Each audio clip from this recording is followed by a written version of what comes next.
Hi guys, my name is Lavanya and I'm one of the DevOps ambassador. Today we are going to talk about one concept related to the skill sets of DevOps resources. This is one of the common questions people keep asking. What kind of resource skill sets should we hire or should we look up for? So I would want to highlight some of the differences and the traditional approach and how the concept has evolved. So in order to understand that, let's have an understanding about the different types of skill sets in the first place.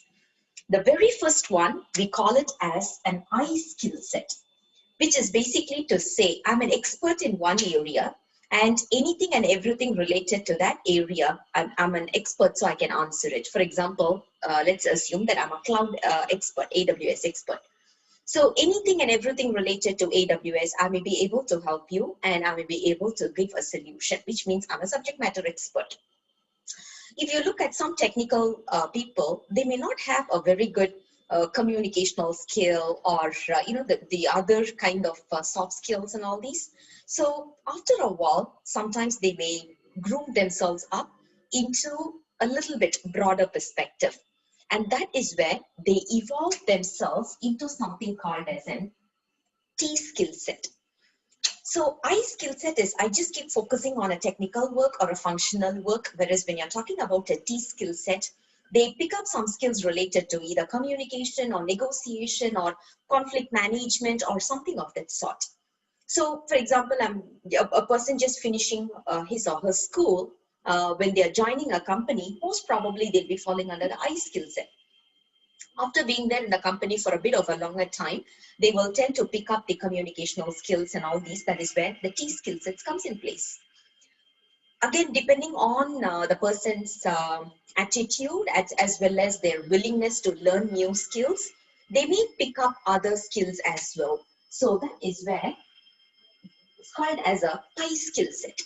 So they are an expert in one area, whichever their school studies or whichever they picked up along the way, and then something else, which is half of it. So which talks about something like they're an expert in one area, but they have picked up something else. So it's like something like a 1.5.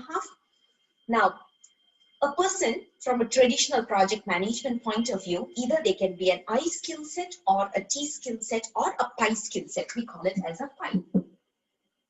Now, when we talk about these three skill sets, you can see this in predominantly in any kind of organization, be it agile or be it traditional, we will be able to look at it.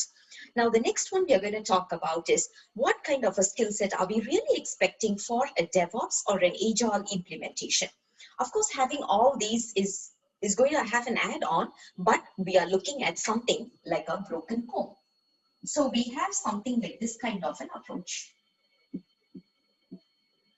So they pick up a lot more skills along the way. Like, for example, they know a little bit of cloud, they know a little bit of database, they know a little bit of Ansible, they know a little bit of functional areas. So they just pick up all the skills, as many skills as possible. And that is what they call it as a broken comb.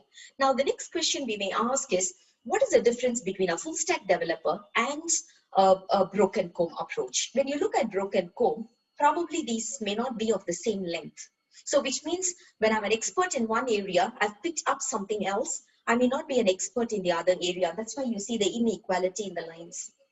A full stack developer is expected to have equal knowledge in all the bones. They need to have equal expertise or the competency skills, which is going to get a little bit longer time, but sure, a person can pick up that skill as well. So they know a bit of programming, they can work on UI, UX, they can work on customization, they can work on server hardenings and testing, security, pen test, all those they will be able to work on. So this is how the entire skill sets have been evolved. Even today, if we talk about it, when a fresher is joining a company, most probably they will either be an I or a T. Along the way, they pick up a pi, and then based on the attitude as well as based on how much they are willing to learn, pick up new skills and all these, they may want to groom themselves into a broken comb, or which we call it as a full stack developer right now. This particular skill set is also called as a broken comb or a dripping paint. because when you take a brush, it just drips, right? So it's called as a dripping paint, or it is also taken as a broken comb approach. Now, what kind of skill set is needed for DevOps and Agile implementation? Obviously, we are looking at someone of this particular skill set. The reason being, any kind of issues, you don't need to wait for someone to come in and solve it for you. Rather, you yourself can take up the lead and you can start working on it. So picking up all the other skills relevant to the tool chain and all these will really help. And that is where a value addition from the resources are taken. Hope this explains the different types of resources and the skill sets that's needed when you're talking about an Agile and DevOps implementation. Come back again with another such concept very soon. Until then, bye-bye.